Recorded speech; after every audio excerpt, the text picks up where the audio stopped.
That's an interesting point where you say when you start the volume, because I believe that, and I think I've heard you say it as well, the longer you've been training, the more volume you can and maybe should be doing in order to keep getting muscle growth. Yeah. But when you just start, like doing upper lower splits is probably the best, and hitting it, maybe 4 times a week total, like three going- full body workouts a week. or full body workouts. Yeah, that's Could what also- I advocate too, Yeah. especially like for complete beginners. Exactly. Yeah. That's what I basically work with when I work with people for 90 days.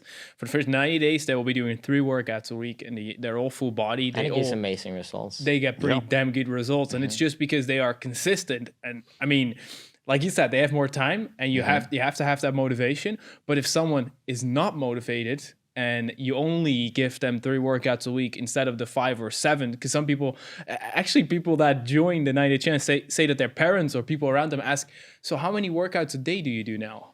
Because you're doing this, and it's like, no, Yeah. he's just doing 3 workouts all around an hour and 10 minutes, 15 minutes, maybe a longer one, an hour and 30 minutes, but it's always between an hour and 30 minutes. And they're getting good results because they're just consistent, and then they're just doing like a decent amount of volume, but it's just all very maintainable.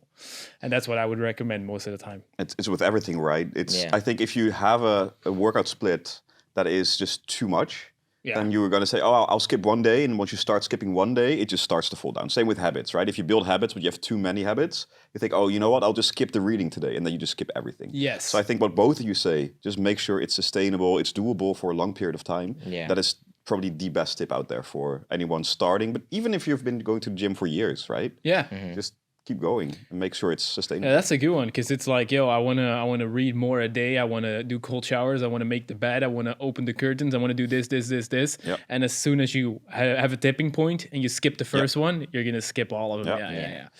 Yeah, definitely. But yeah, Go ahead. I mean, I'm still very interested in like the way you look at training right now and how you're feeling. Like the way, everything have come together. You've gone through all the phases. You've overweight, super shredded, and anorexic, which is obviously not the way we would promote it No. at all. And you overcame that, Yeah. and now you're here. So how are you looking at fitness right now, and how are you feeling? Yeah, I'm feeling a lot better right now, especially after like the Christmas holidays. Definitely gain a few more kilos, but that is good though. because enjoy. Yeah, I enjoyed it, so I'm not feeling like really any pressure like I did in the beginning, and it's kind of like pressure that I give myself too. So just to become like more self-aware, that is kind of like my own self that is giving me that pressure, and that it's not like technically being forced upon me. Just shows that we're living in a pretty great era and can be appreciated of that. Yeah. Like we're only having problems we're creating in our own head essentially.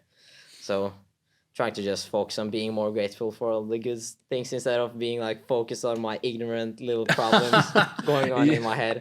I always like to like turn it into something comedic, like I'm just bitching about stuff that don't really matter. Yeah. I like it. How many times a week do you work out now? Now only 4. Yeah, so I turned it down. I trained 5 days a week like a few months ago. Few reasons for why I changed to 4. One, I wanted to have more recovery, which I feel like is really undervalued, especially like when it comes to people my age, like younger people starting to lift. I feel like it's not really cool to say, oh, rest. There's only these 40-year-old bodybuilding bros on YouTube saying that, but I'm like trying to help the younger audience as well. So since there's a lot of people who's had a similar background like me, like overtrained and is being really extreme, so I'm trying to like help them to like show that recovery that actually is essential. Like when I went from training 7 or 6 days a week to a full body split, saw way better progress. So much, like I spent 1/3 of the time in the gym and I saw over twice the progress. Like I didn't even see progress. This is basically an ad for your full body. My full body. No, I mean, it's Buy his course. It's by my course. by I mean, his it's course. body weight. Yeah. So, but it works the same, especially for recovery is- beginner. Yeah, yeah. it's the same thing. But yeah, That's funny, by the way. Just sorry for interrupting. You say that's the same, but a lot of people say when you do body weight, you should do a lot more volume and a lot more things, and when you add weight, you should train less. But that's not true, right? Because you can still get the progressive overload with you can still make body weight exercise exercises. challenging, That's for sure. it's all about, in essence, it's Intensity. challenge yourself.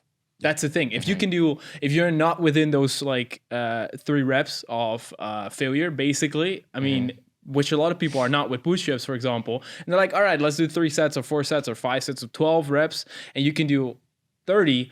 You're not really challenging yourself, and you're not going to hit that progressive overload. So, I mean, that's just a simple answer to that.